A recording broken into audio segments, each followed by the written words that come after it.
Namaste. Welcome, beautiful souls.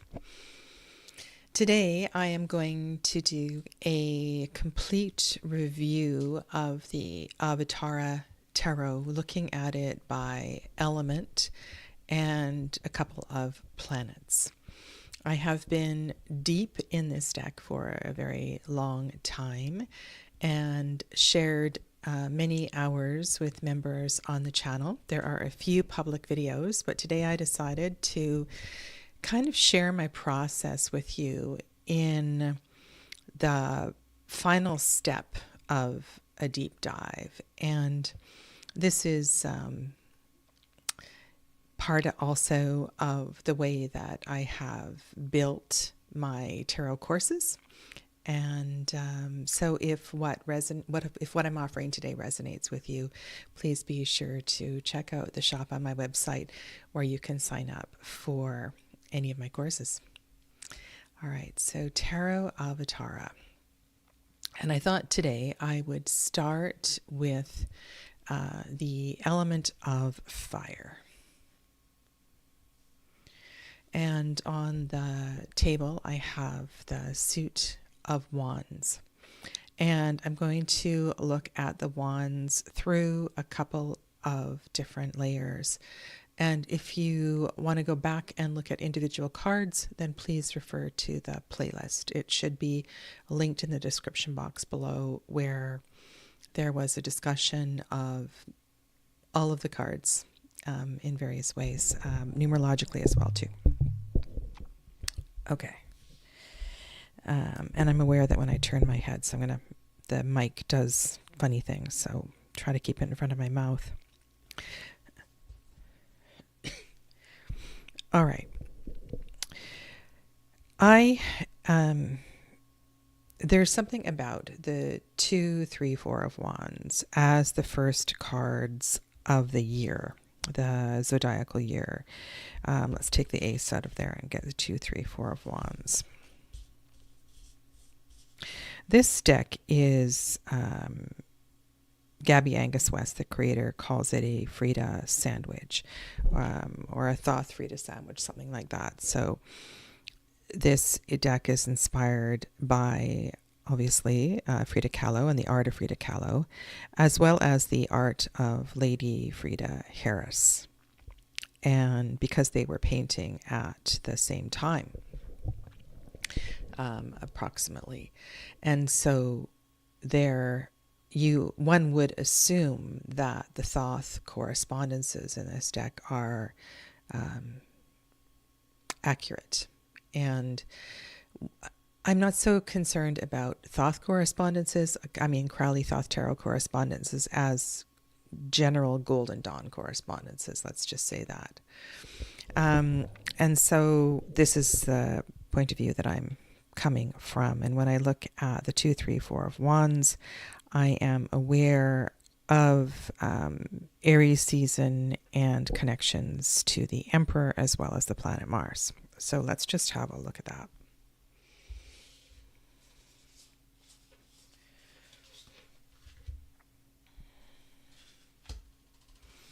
Hi Aria, welcome. Okay, so let's go here.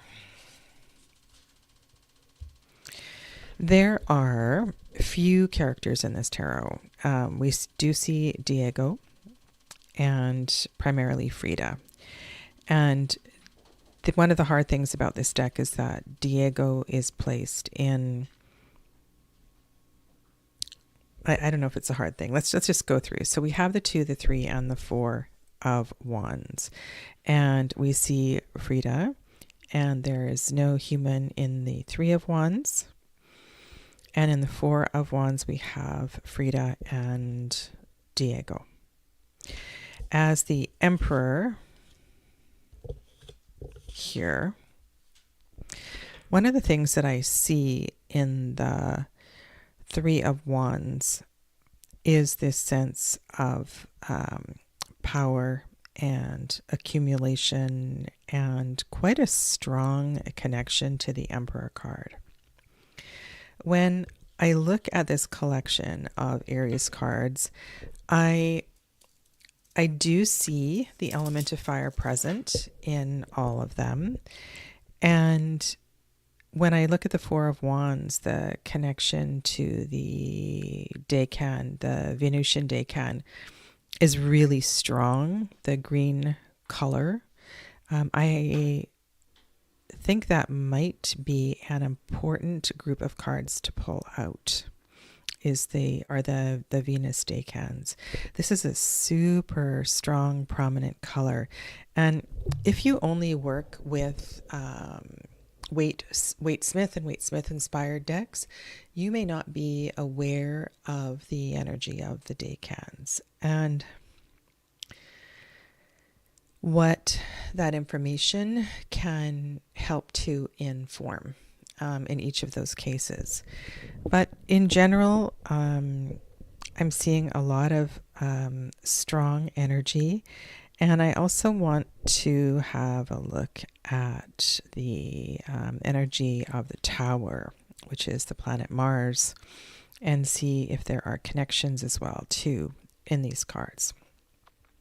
So part of my process of review is to look at elemental energy as well as planetary energy. So if I take the entire suit of wands, let's just get rid of the majors for now. In any given deck, I want to see that there is a color palette. If not, then is there a theme? Are there flames in all of the cards? And if not that, is there a symbol that we see in each of the cards?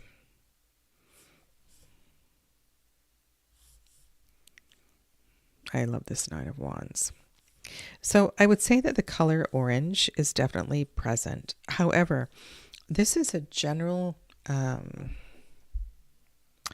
the predominant colors are not obvious from suit to suit in this deck. The general tone of this deck matches the cards that you are looking at right now. So it's certainly not jumping off the page. The borders are also not color-coded. So these are just things that I note as I am going through. Now, if I were to go to Leo and I look at the fixed 5, 6, and 7 of wands,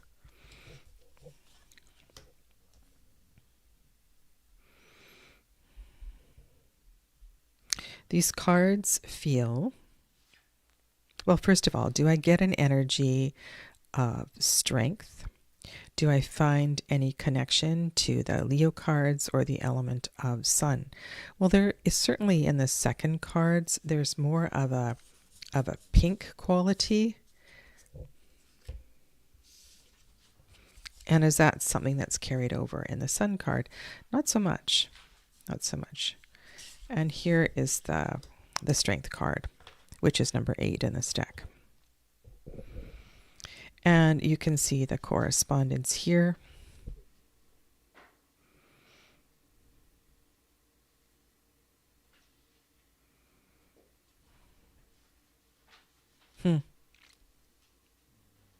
Okay. I'm not sure that I actually noticed this when we were going through the deck before, how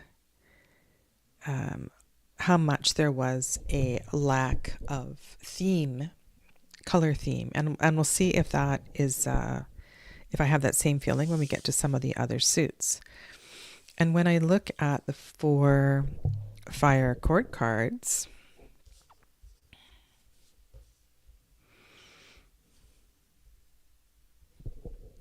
the receptive courts have a very red color. And the active court cards are very yellow. These 2 volcanoes we have seen. So the theme of the volcano does, or there's one volcano there, one there. The cactus appears to be on fire in this card. And I was just going to look for the volcanoes where else they appear in this suit.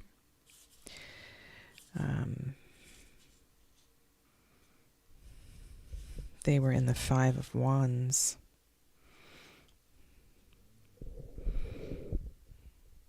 So the Queen of Wands is a card that I generally would associate with Aries and the beginning of the astrological year, because that is a Golden Dawn correspondence.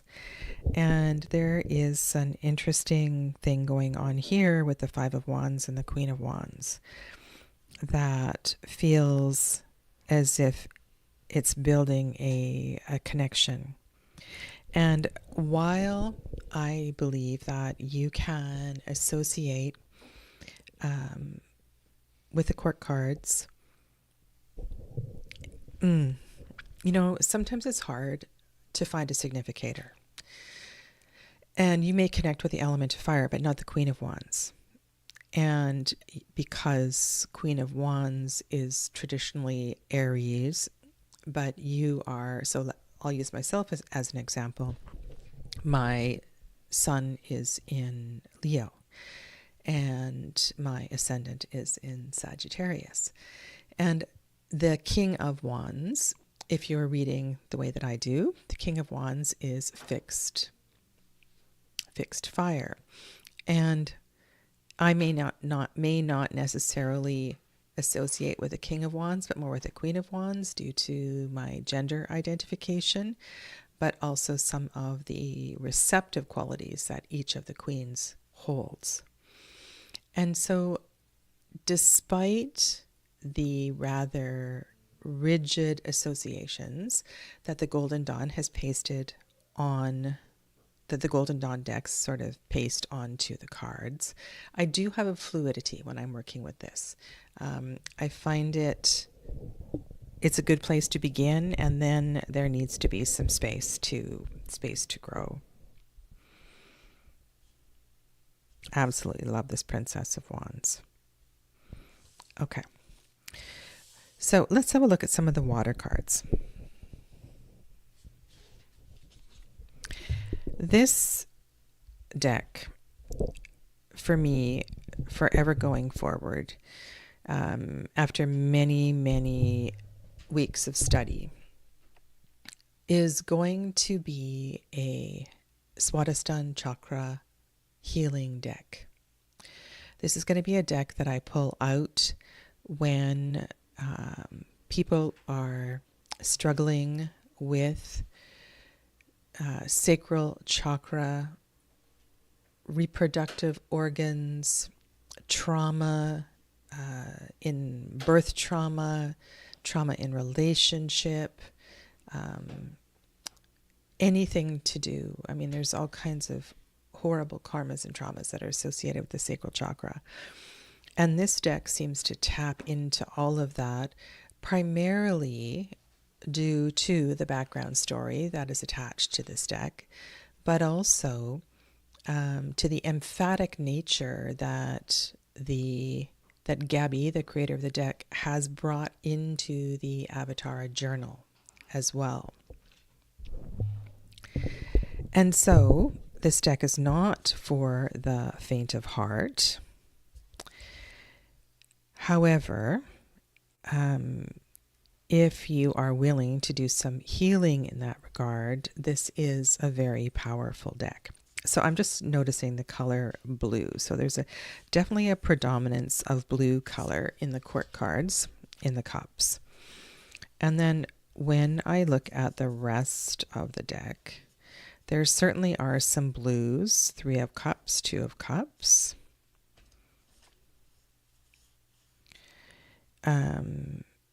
All right, so this is kind of good, actually. 5 of cups. Let's pull out the Scorpio cards, 5, 6, and 7 of cups. I'm just going to put them on top. 5, and I'll tell you why I'm saying, ooh, that's good. Ooh, also very good here. Okay, so 10 of cups is a Martial Decan. And while we have a Sea of Swords, she's also brought in the Mars color. And I have throughout the series kind of checked in on, sorry, just lost my train of thought here, kind of checked in on the Thoth Tarot correspondences and the color matching from Lady Frieda Harris's artwork, which has been very, very good. Also, the design has been very familiar. And yet, there are some pieces that are missing. So, in classical zodiacal correspondences, astrology correspondences, the Scorpio cards 5, 6, and 7 of Cups are associated with Mars, as are the cards we just looked at, which are the Aries cards. And so, something that the more you study this, the easier it is to bring in these associations. But I'm looking for martial energy in these cards to see if those colors are coming through. And the 5 of Cups as a water card with all of this yellow, the spilt wine, the red leaves on the plant. I really am kind of liking this card. It does have the watery lunar energy, the cosmos in the background. Even the moon is spilling water. It looks like the moon is spilling water and it becomes the skirt that is draped across the sacral area of Frida Kahlo. So this feels bold.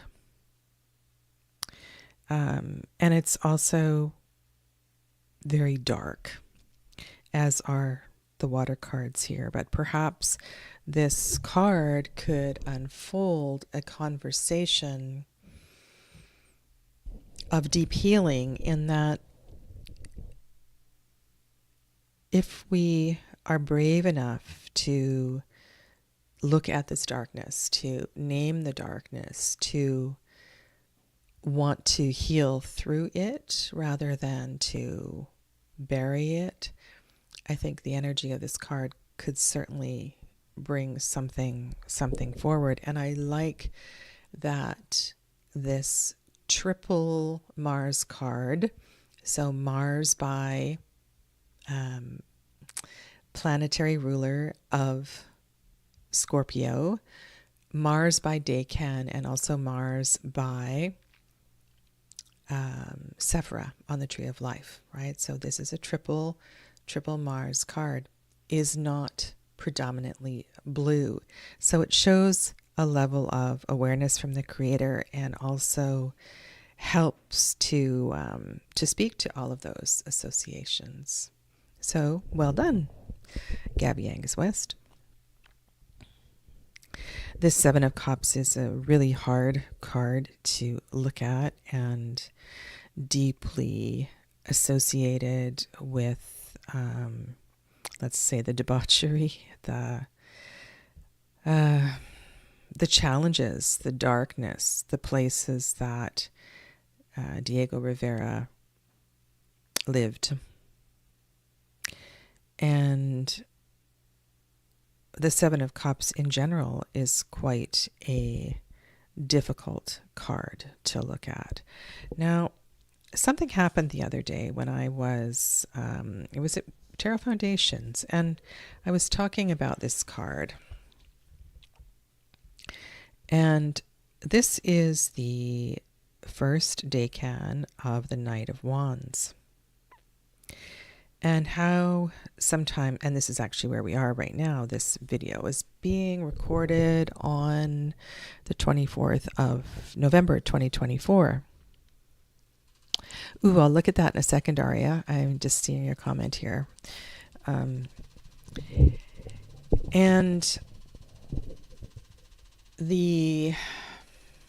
sorry, just one second.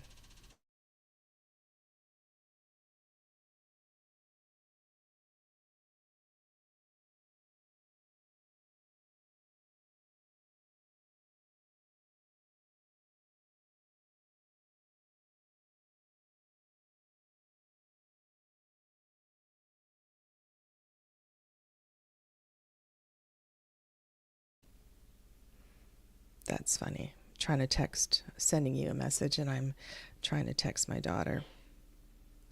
Okay, so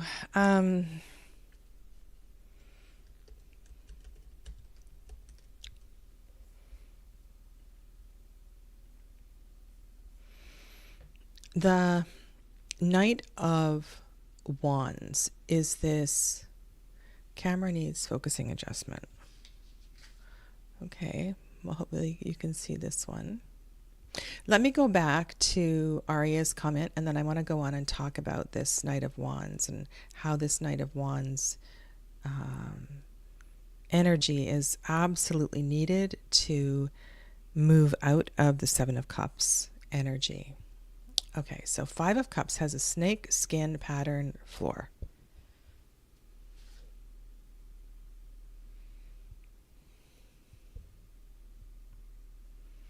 Shedding one's skin to a new, challenging identity. That is a really interesting observation. And I think in general, this is one of, with Five of Cups, we tend to focus on the letting go, looking towards the positive energy, the cups that are full. And another aha moment that I've had with this card is the importance of actually looking at the cups that are spilled.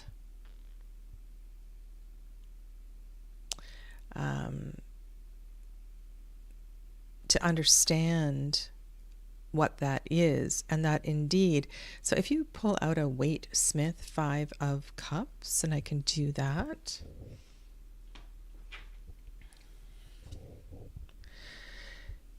I wonder if let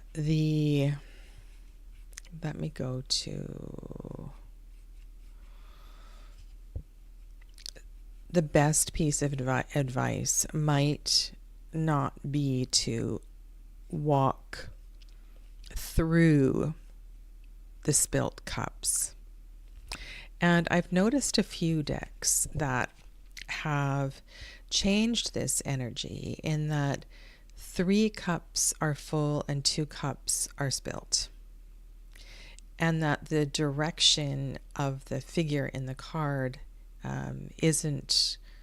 doesn't always have their back to the upright cups. It's almost as if they are facing the darker energy and they're willing to walk through it to understand it. And so I really feel like my awareness of this card has grown a lot.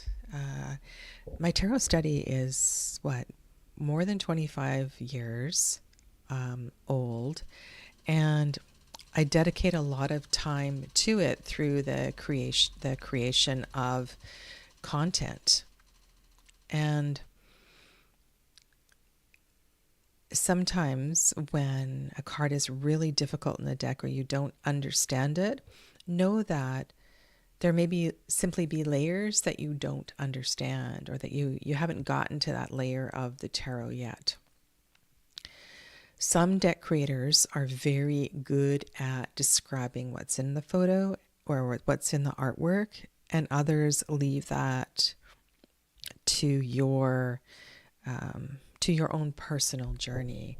And I remember Emily Carding is one. They are the creator of the Tarot of the She and the Transparent Tarot and Oracle. And their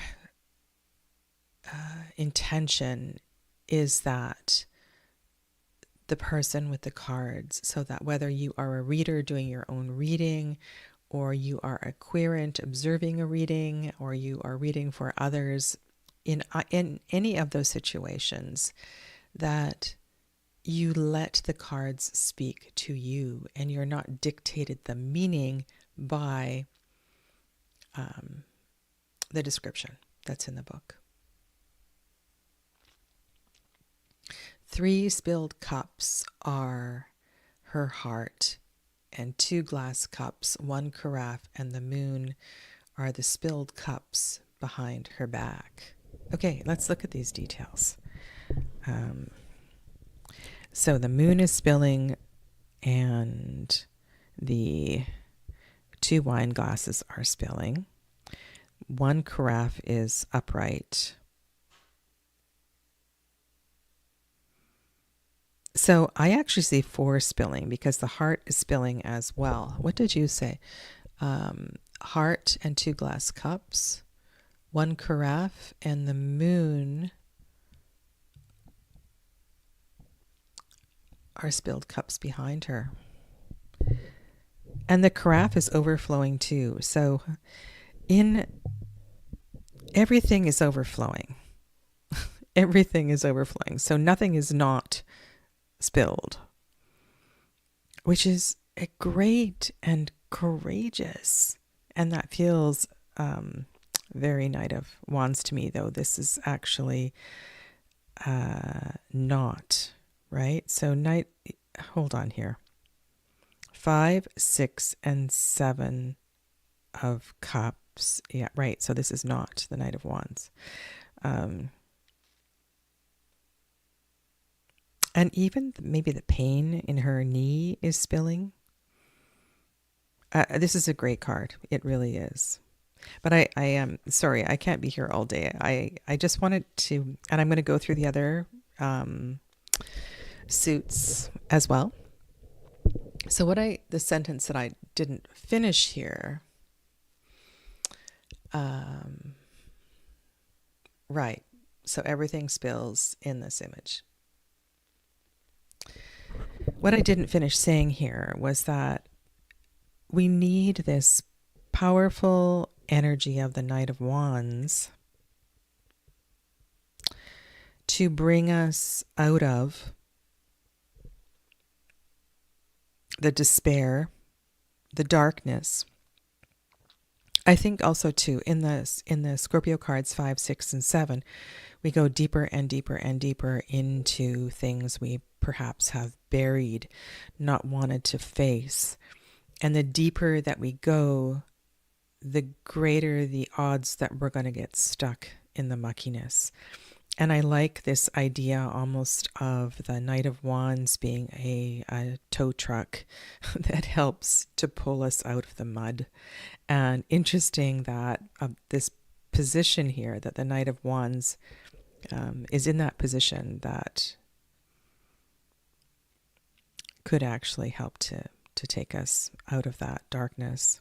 Also love that this knight has a sun on the card, and that might be another check that I do, is to see that is there indeed a sun in all of the knight cards, and that is a Sephira reference, that the knights and all of the sixes are connected through the 6 Sephira in the center of the tree of life.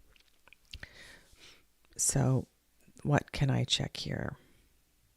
I've got Knight of Wands.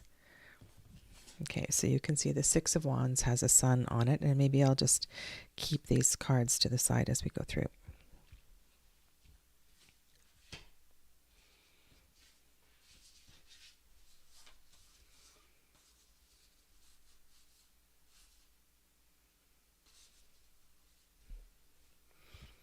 There is a tiny sun in the Knight of Cups.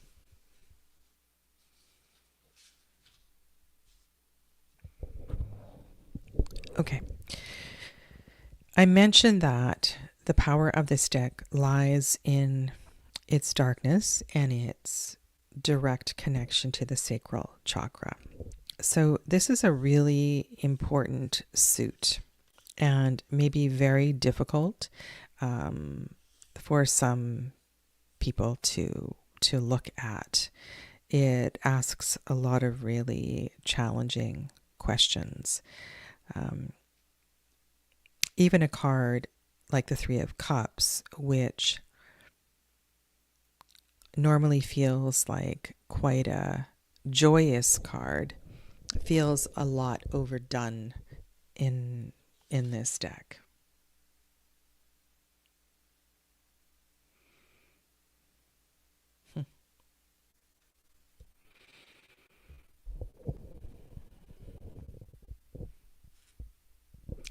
And so when you're working with this deck, and I did this from time to time through the deep dive, was to pull out the corresponding Crowley cards to see if the way that it's painted in that deck helps me to understand the choices that Gabby Angus-West made in her deck.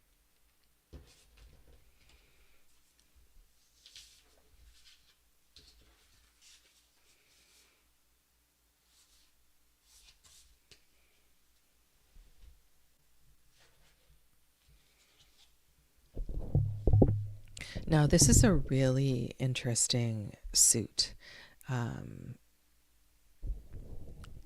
in that we have the theme of the hummingbird and the lightning. And the hummingbird has a lot of associations, generally quite positive. It's a symbol of joy and happiness. Depending on what kind of spiritual groups you have been a part of, what you have studied, all animals can take on different energy. These totems, depending on the culture that they come from. But generally speaking, it's quite positive. They move quickly. They have a tremendous survival instinct. If you've seen them fighting, they're really aggressive. And the lightning in this suit feels, I think it's a play on the pinwheels and the symbols in the Crowley deck, but it also speaks to a certain intensity in these cards.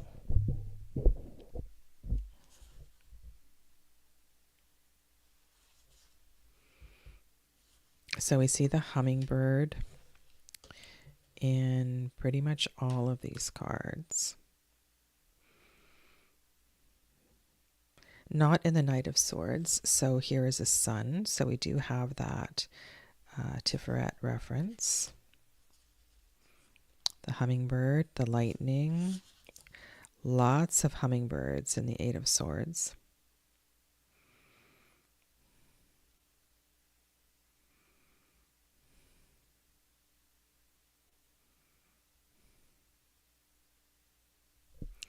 This is an incredibly difficult card, I think.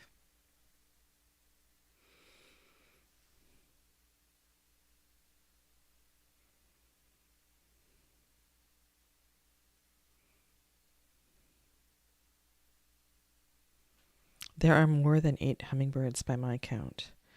1, 2, 3, 4, 5, 6, 7. I've got 9 hummingbirds. 9 hummingbirds and 8 cigarettes. The eyes are bloodshot.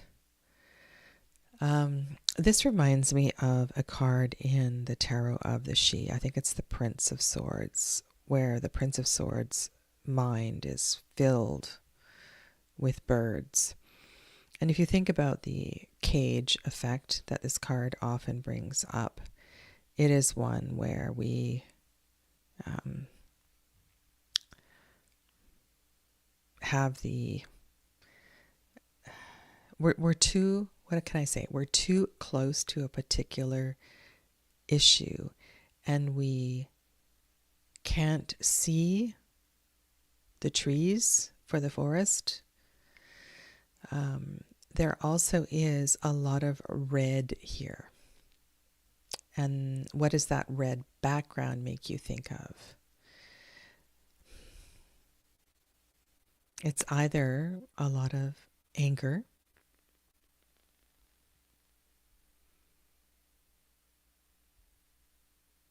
pent-up energy, or perhaps it is the drive and the ability that this figure needs to break this habit, that the red color in the background is the impetus that is needed to carry on and up and out of here. Now, if I look at my decanic chart for Gemini, and the Gemini cards are all quite difficult, right? So this is Jupiter expanding and wanting to break out of this perceived confinement. And if you look at a Waite-Smith card, that red color is on the robe, and that the binding is white. And so if you're looking at these colors, you can see that potentially that person does have the enough energy to break free of the situation. Now, whether that will be a healthy energy or not is another sort of question. Now, if you look at the Knight of Swords, which is the card that I work with for this sign, and so here's something that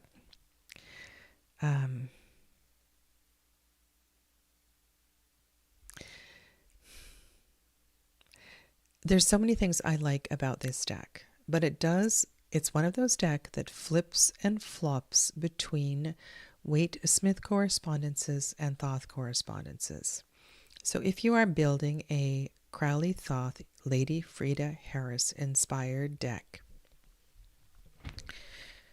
I would assume that your first court card are the solar knights, which are the equivalent of the kings in the Waite-Smith, and that your knights are called princes, and they are element of air and the Sephira of Tiferet, whereas the knights / kings are Hokmah, second Sephira, and element of fire. But this deck seems to not follow the Crowley Thoth correspondences for the court cards. So that's why I'm saying that the knights seem to be more mutable, and because we have kings in this deck as well too, and I am associating those with the Gemini and Virgo and the other mutable signs, and the puppet here. So there is a sense of being controlled and manipulated, and so the conversation between the Knight of Swords and the Eight of Swords is very poignant and quite sad, actually.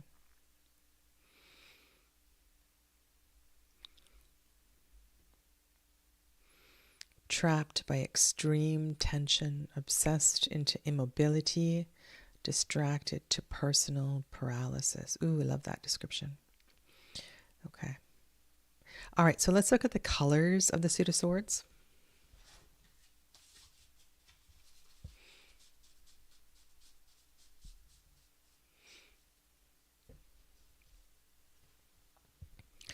You can see that there is not an overall theme.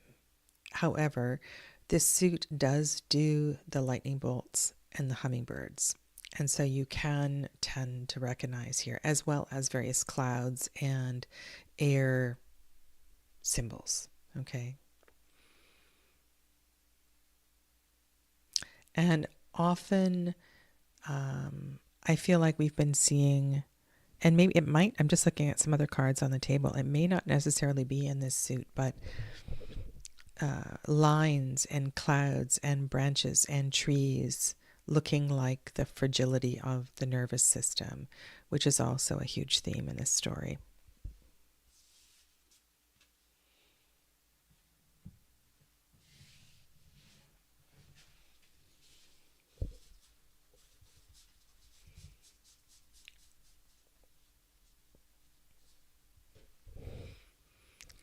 This is the suit of Pentacles, and you can see again we have a lot of yellow, a lot of bright colors.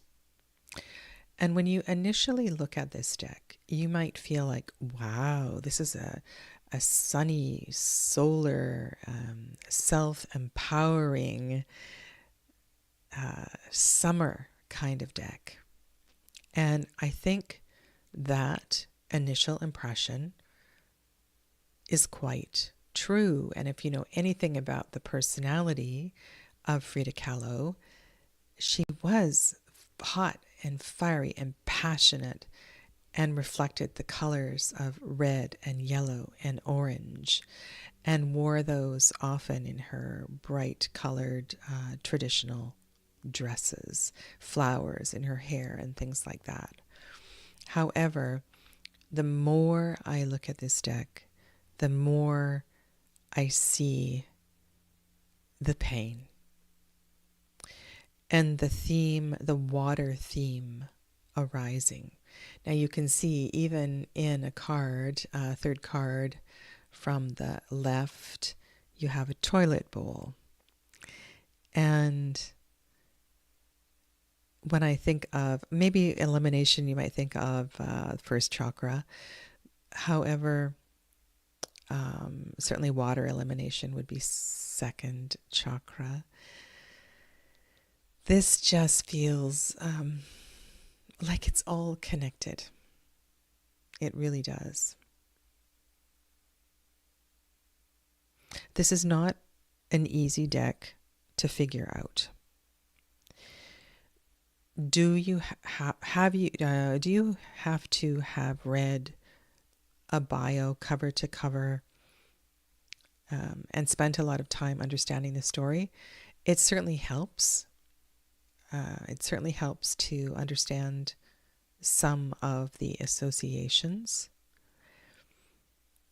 Yet, even with limited reading, or even some of the bios are quite good, and I have listed some favorite bios and books in the description box below, you can really get a feeling of how you might make this story your story, or use this story as a way in your own healing.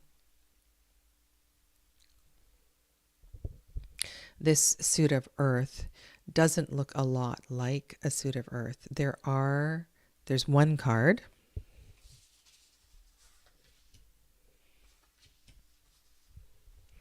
The one that came to mind is the Queen of Pentacles. That feels, and there was a love of the garden and the fruit and the vegetables. This felt like a side of Frida that wasn't often featured, and we see this in the Queen of Pentacles. It's one of the only Pentacles cards that has a lot of green.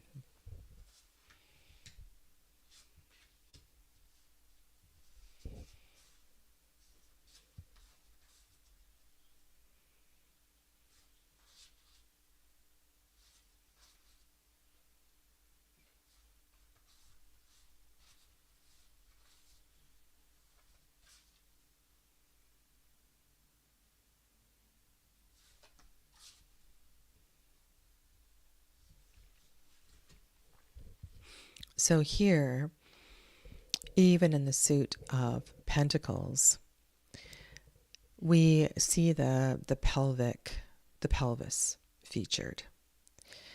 And the bones take on the energy of the earth element. And here you see Frida floating on her back in a green sea, a murky sea.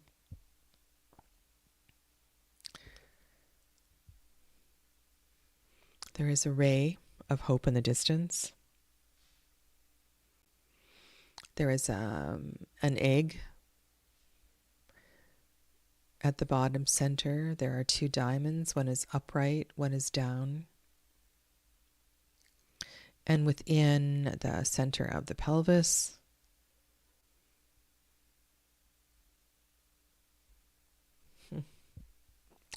there's a pentacle. I'm looking at these 2 points here where my left finger is, and I'm seeing pine cones for ovaries. And I know that's a theme that comes through from her other deck. And she does use the pine cone or a cone from some coniferous tree in a few of these cards. And for Gabby, that was symbolic of the pineal gland. So a connection to inner thought and wisdom. So it's a very powerful way of connecting her previous deck with this one. There's been other decks in between. The Word of Sarah Howard, I don't have that one. So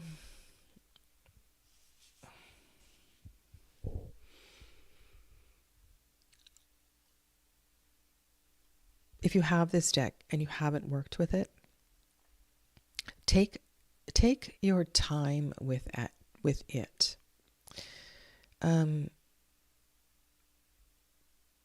It's not a celebration of the art of Frida Kahlo.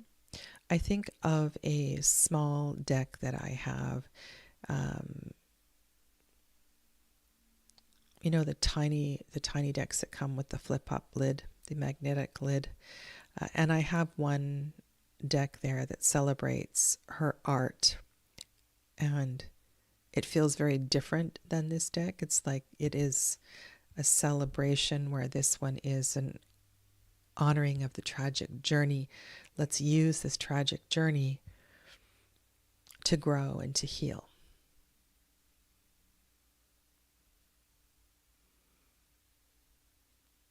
Okay, let's do one more group of cards.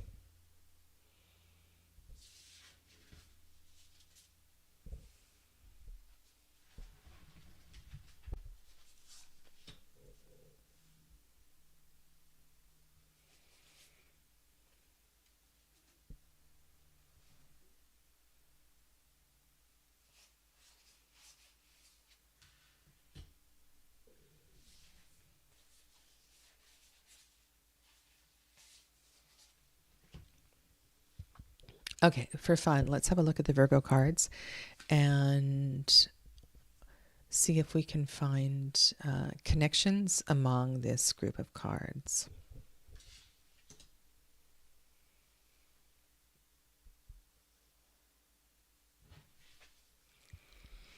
I just want to go back to Arya's comment before I go on. The foreground bones look like a frog protecting a cracking egg almost. Ooh. A dream, a prayer. Yeah. And the metaphor of being literally cracked open,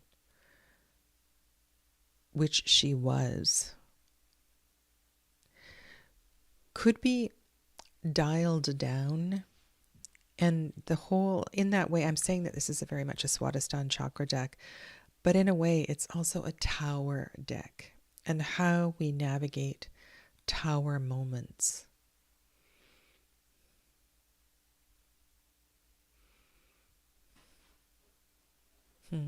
So all in all, it's very powerful.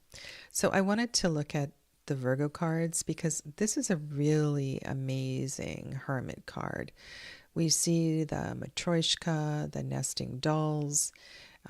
Within one, you see Frida herself. There is a 6-pointed star at the heart space, and behind her there are pet dogs in the other dolls. In the distance, we see the cosmos. We see a night lit sky.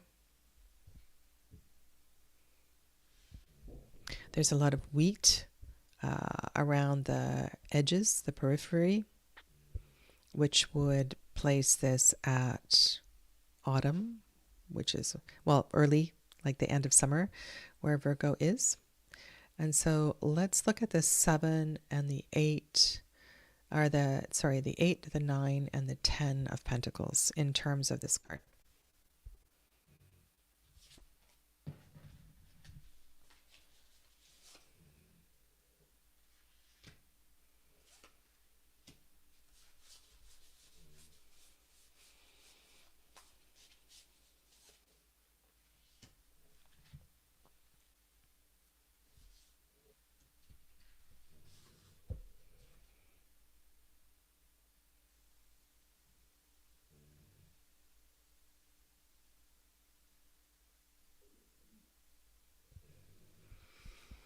it's really, I feel like a loud statement being made here that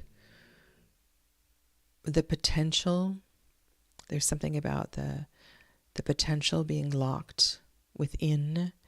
And in the Nine of Pentacles, which we normally see outside in a garden, it feels to me like we are looking from the inside out. The sun is outside through the green door. So in this interior landscape, we see the dogs. There are a lot of plants and various complexities within the, almost like an overgrown garden of the mind.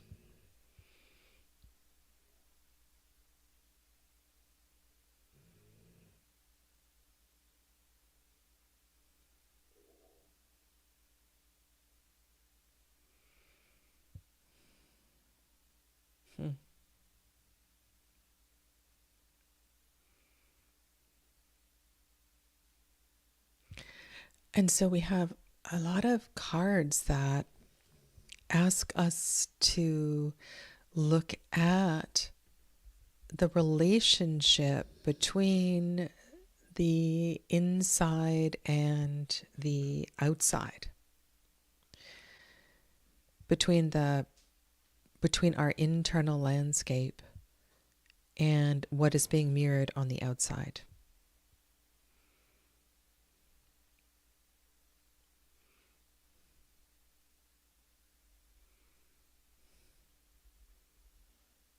So I feel all in all, this deck has a lot of potential for facing challenges at all levels,